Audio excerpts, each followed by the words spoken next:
सच्चिदानंद भगवान की, सनातन धर्म की, भारत माता की, गौ माता की, गंगा माता की, सभी माताओं की।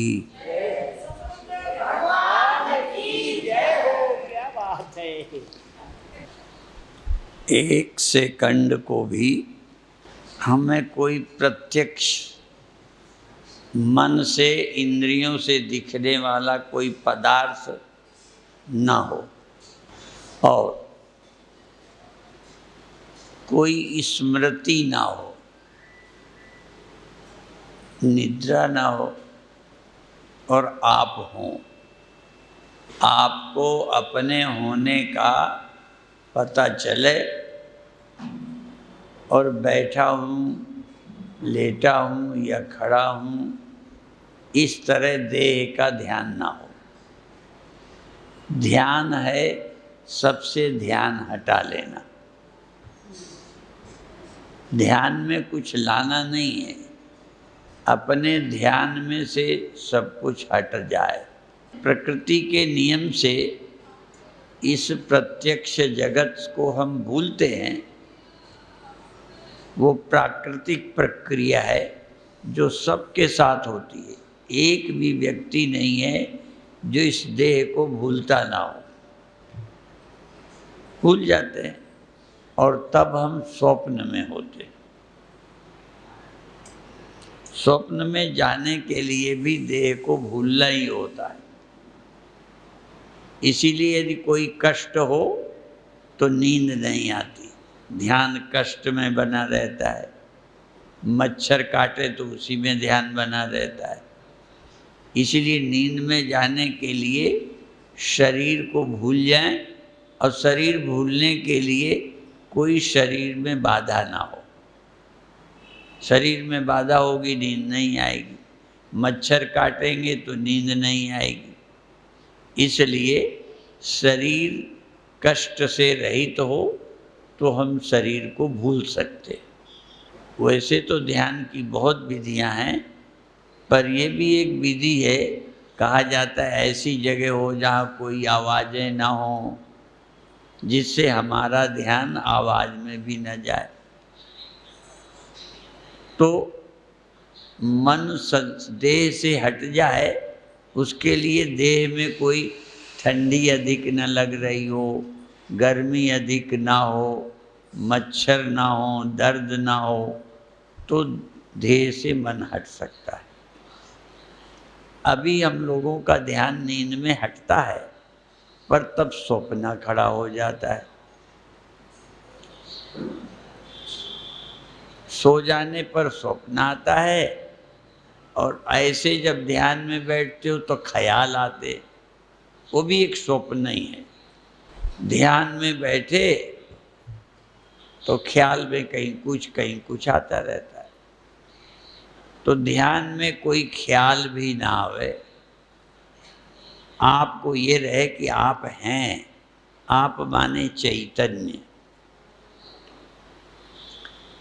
आप चेतन हैं, कोई दृश्य नहीं है, कोई स्मरण नहीं है और निद्रा नहीं है। तीन चीज़ें थोड़ी देर को चली जाएं। निद्रा हो नहीं, जो किया है, देखा है, सुना है उसकी याद ना हो, सारी स्मृतियाँ चली जाएं, प्रत्यक्ष जगत चला जाए और निद्रा ना हो, तो आपको आत्मबोध हो जाएगा। इस बार अभी हरिद्वार में एक कार्यक्रम रखा गया है। वो 27 अप्रैल से शायद 3 मई तक 7 दिन का। तो उसका शिविर का नाम है आत्मानुभूति साधना शिविर। तो आत्मानुभूति, अनात्मानुभूति, चेतन को और सबकी अनुभूति हो, देह की, बैठने की, दुख की। जो ज्ञान का विषय है जो ज्ञान में आता है उनकी स्मृति, उनका प्रत्यक्ष होता रहता है। यद्यपि आत्मा के बिना कोई अनुभूति नहीं होती, पर हमें आत्मा के अतिरिक्त और सब की अनुभूति होती है, आत्मा की ही नहीं होती। और आत्मा की अनुभूति भी होती है तो जिसको जानते हो उसी को आत्मा मानते हो। इसलिए 4 सिद्धांत हैं। देहात्म भाव, देह मैं हूँ, देहात्म भाव, बैठा हूँ, लेटा हूँ, मोटा हूँ, तो देहात्म, आत्म भाव तो है पर देहात्म भाव है। देहात्म भाव, इंद्रियात्म भाव, मैं देखता हूँ, सुनता हूँ। अब ये इंद्रियां मुझे मैं लगती है, मैं देखता हूँ, मैं सुनता हूँ, मैं सूंघता हूँ, तो इंद्रियां मुझे मैं लगती हैं। तो देहात्म भाव, इंद्रियात्म भाव। और तीसरा है मनसात्म भाव, मैं दुखी हूँ, परेशान हूँ, टेंशन है, ये मन मैं हूँ। दुखी हूँ माने मन हूँ, तो ये मनसात्म भाव, मन मुझे मैं लगता है। और आखिरी है अहंकार, जो मैं रोज जगता है, सोता है, मैं की वृत्ति, मैं का ख्याल, इस ख्याल को ही मैं समझ लेता हूँ। ये 4 आत्म भाव हैं। ये 4 आत्म भाव हटें तो मेरा शुद्ध आत्म भाव अनुभव में आ सकता है। देर तक नहीं रहेगा पर अनुभव आना चाहिए। जैसे भक्ति में कहते हैं ना, सौंप दिया इस जीवन का सब भार तुम्हारे हाथों में, और एक लाइन है, एक बार तुम्हें पा जाऊं मैं। एक बार, तो ऐसे ही हम इसको भी कहेंगे, एक बार आत्म भाव आना चाहिए। देहात्म भाव छूटे, इंद्रियात्म भाव छूटे, मनसात्म भाव छूटे, अहंकार भाव छूटे,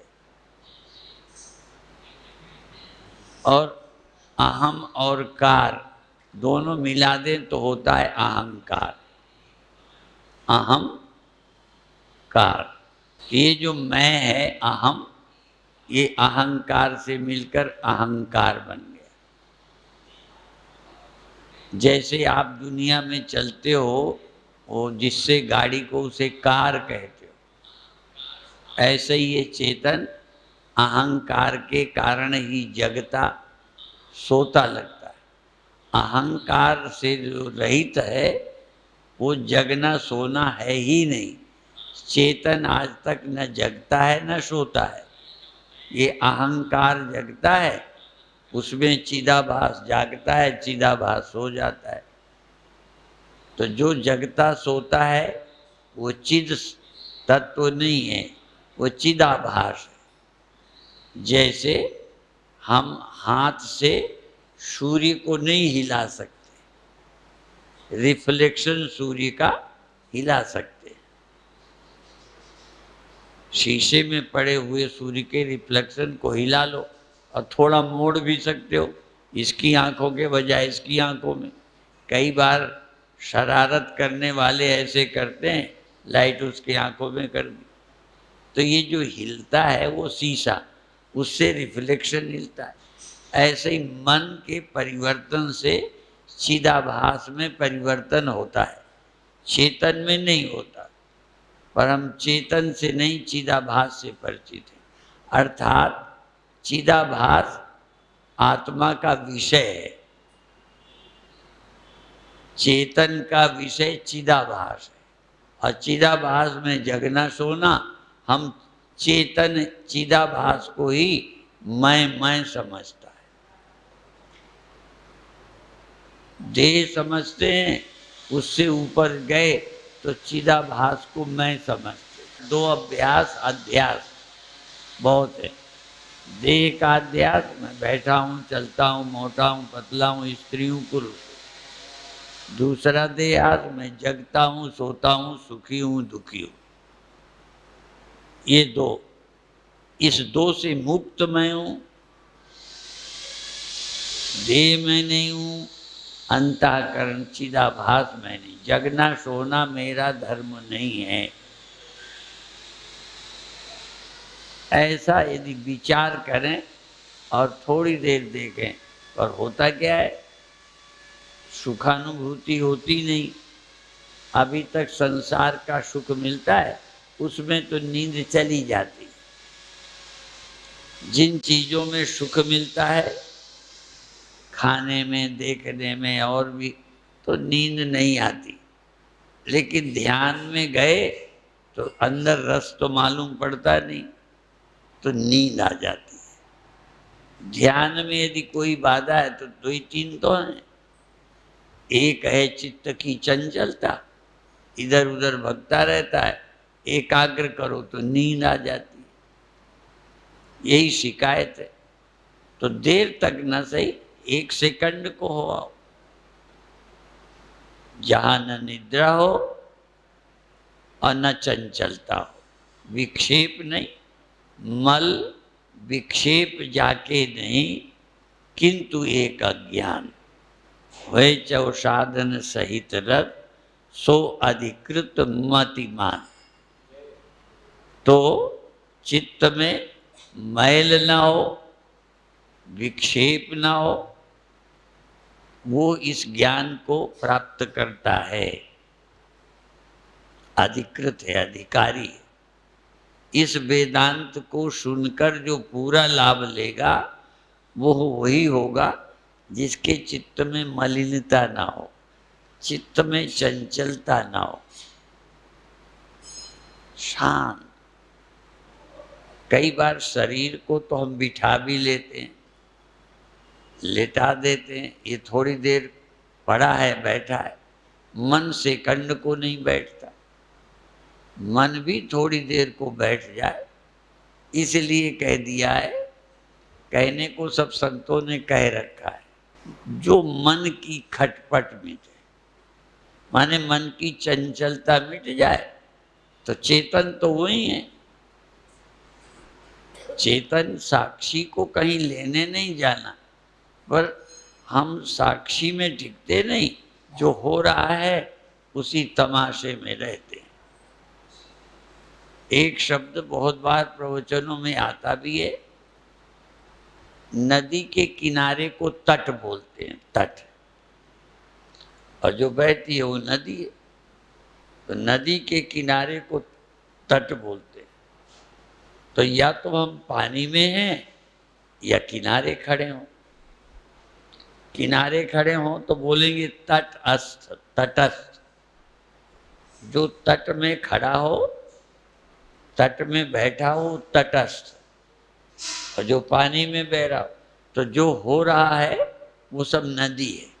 जो भी हो रहा है, अंदर बाहर, सूक्ष्म स्थूल, जो ये सब नदी की तरह है, बह रहा है, बदल रहा है। कोई धीरे धीरे, कोई जल्दी जल्दी। शरीर भी बदल रहा है, मन भी प्रति सेकंड कुछ न कुछ होता ही रहता है।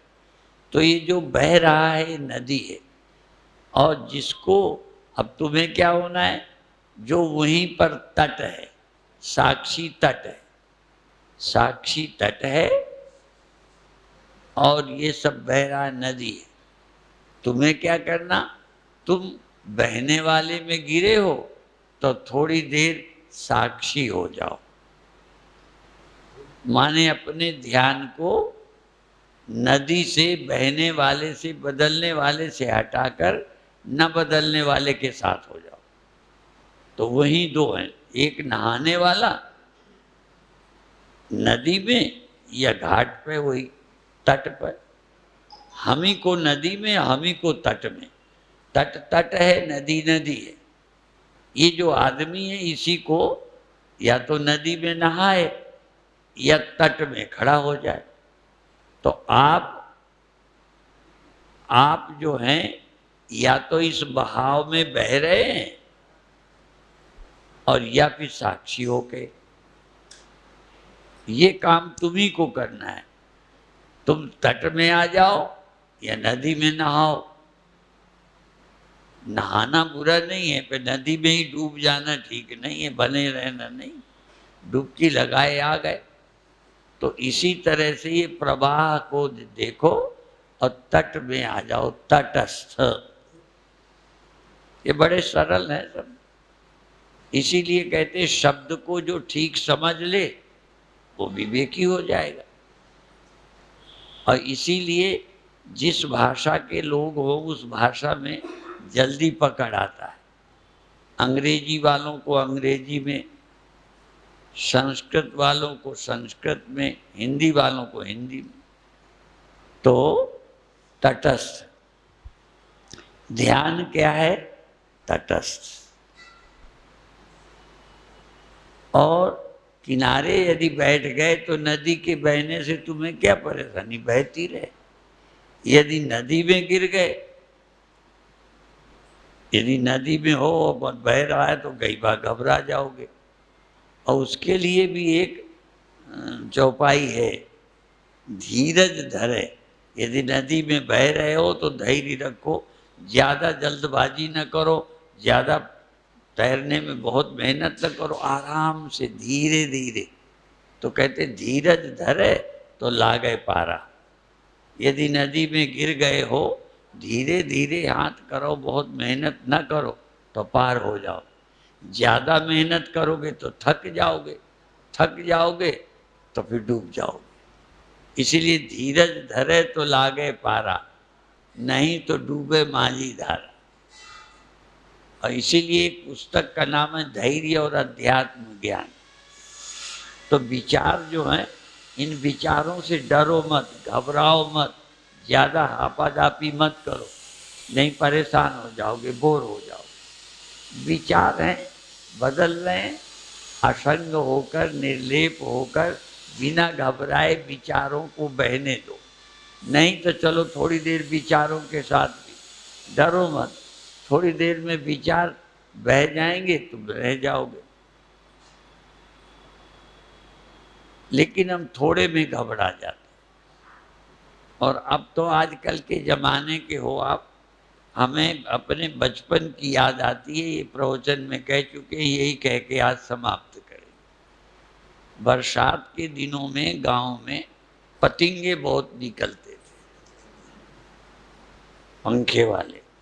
तो ये कहते थे या तो सूर्यास्त के पहले खा लो या फिर देर में खाना।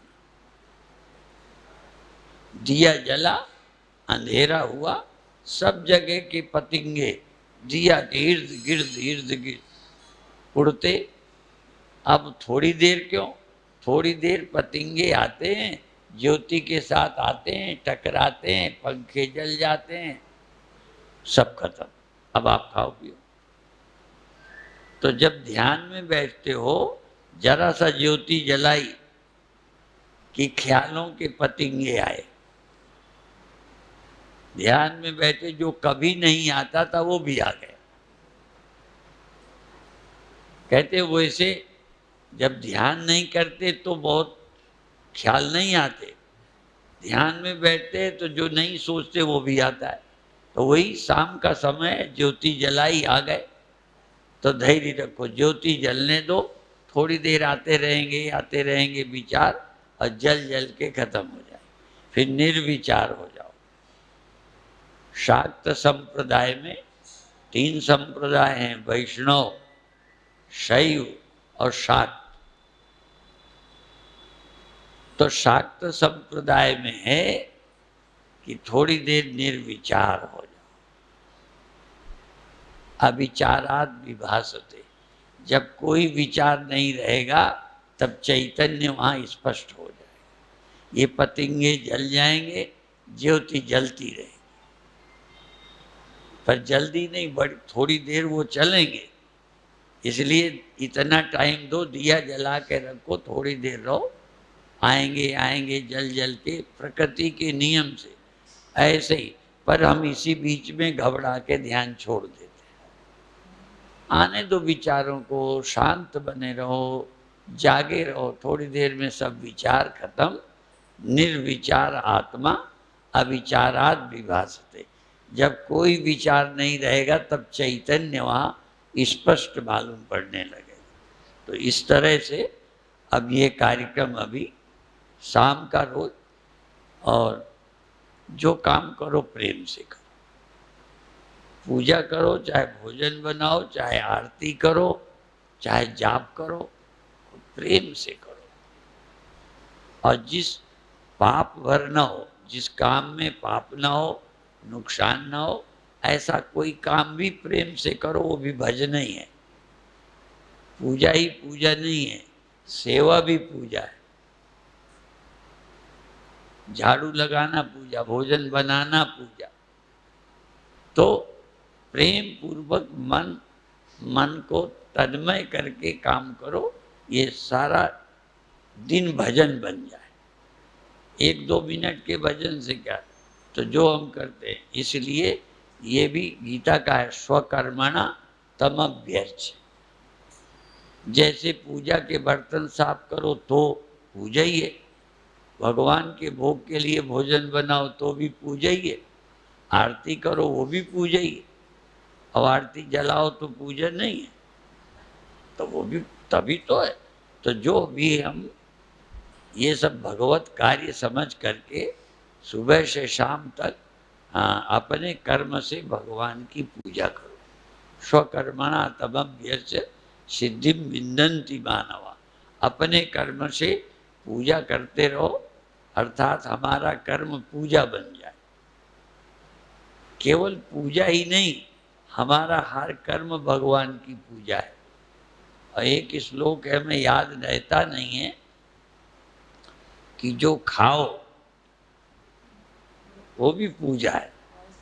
हाँ, खाना भी पूजा है, और खिलाना भी पूजा है, सब कुछ पूजा है। तो जो सुबह से शाम तक करते हो, सबको पूजा बनाओ। और एक ही नहीं, हम किसी रूप में। शैव लोग जिसको शिव करके पूजते, यम शैवा शिव उपासते। शैव लोग शिव करके करते हैं, और करते थी नैयायिका। नैयायिक लोग भगवान को कर्ता मान के पूजते हैं, ठीक है। और गुरबाणी में भी कर्ता भगवान को कहा। इसी तरह से, और अरहन्यत जैन शासन तथा, जैन जो हैं वो जिन रूप से उसकी पूजा करते हैं।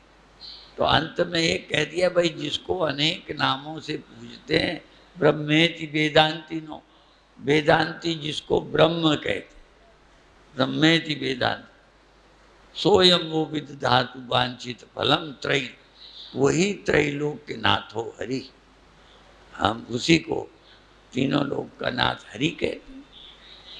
तो नाम का भेद है, जिसको जिस जिस रूप में पूजते हैं उसी को हरि कहते हैं, विष्णु कहते हैं। तो इसलिए विष्णु, वैष्णव विष्णु कहते हैं, शैव शिव कहते हैं, शाक्त शक्ति कहते हैं। नाम ही तो अलग है तो एक ही। तेरे नाम अनेक, तू एक ही है। तो इस तरह से इसका अनुभव करो। अभी आज इतना ही कहकर समाप्त करते हैं। ओम शांति शांति।